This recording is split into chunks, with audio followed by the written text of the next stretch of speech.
Традиционно в сентябре, в начале нового политического сезона, президент нашей страны выступает с посланием. Послание этого года «Казахстан в эпоху искусственного интеллекта. Актуальные задачи и пути их решения через цифровизацию, через цифровую трансформацию» подготовил, в нем отражены 15 ключевых положений, над которыми предстоит работать нам в следующем году.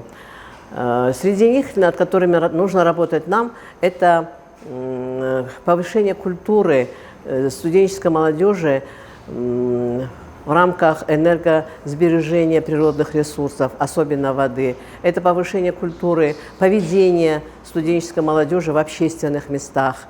Это внедрение искусственного интеллекта в учебный процесс. Ежегодно мы, после того, как прослушаем послание президента, проводим обсуждение в студенческих группах послания президента нашей страны.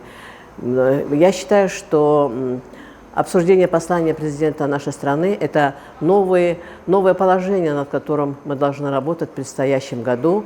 Будем работать, основываясь на вот эти основные ключевые моменты послания.